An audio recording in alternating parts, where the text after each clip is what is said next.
The Michael Berry Show. Senator Ted Cruz is our guest. Senator, President Trump will be in Texas on Thursday. Obviously, there's a review of the border and bringing attention to what appears to be the top issue on his agenda right now. What do you hope comes of that? The critical urgency of securing the border becomes clear to the American people, despite the obfuscation, despite all the smoke and mirrors from the media and the Democrats, and the absolutely unreasonable and partisan obstruction of the Democrats becomes transparent.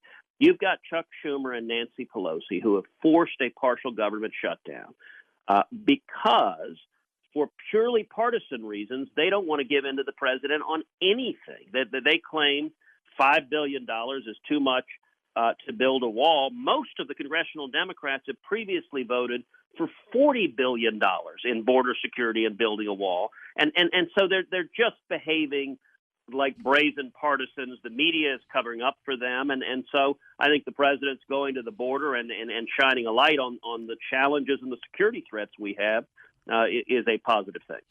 There's been talk in just the first week. Now, outliers, but Alexandria Ocasio-Cortez, for instance, about increasing tax rates, but the Democrats seem to be lining up to do that. Is that going to happen in the coming year?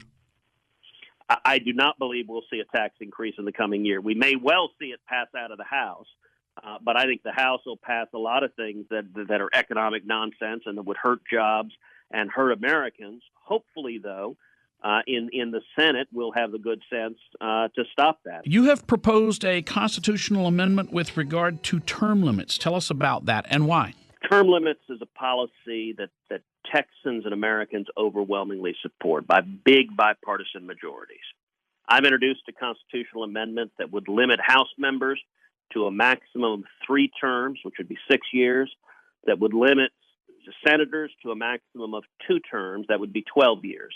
And the biggest reason is I don't think there could be anything more important we could do structurally to drain the swamp than getting rid of the career politicians in both parties, Republicans and Democrats, and getting back really to the vision of the framers of citizen legislators who go and serve some time in Congress and then return to their states and return to working for a living.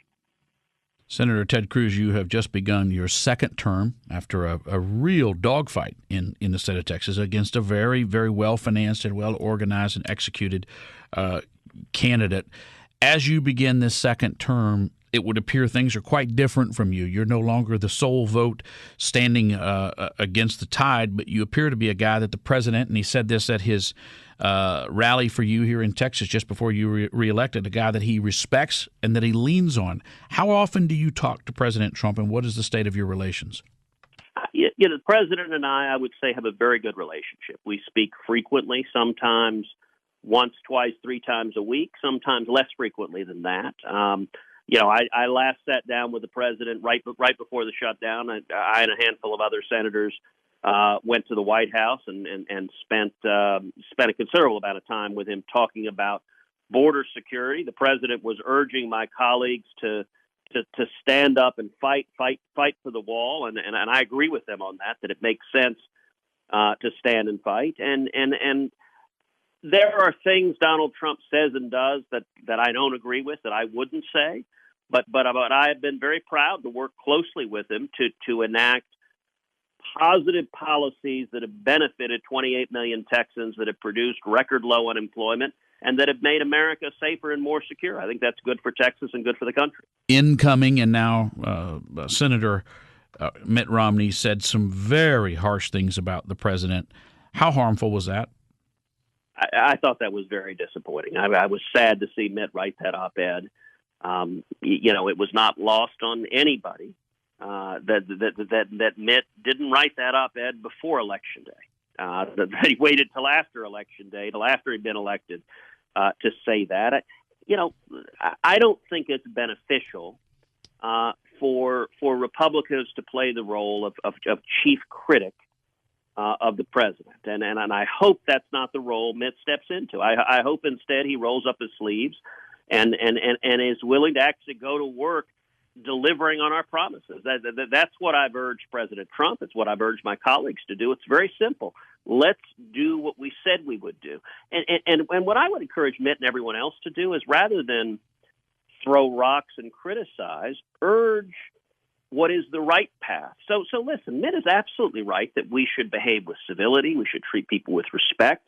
We should behave in a way that brings honor and dignity to the offices we've been elected to. MichaelBerry.com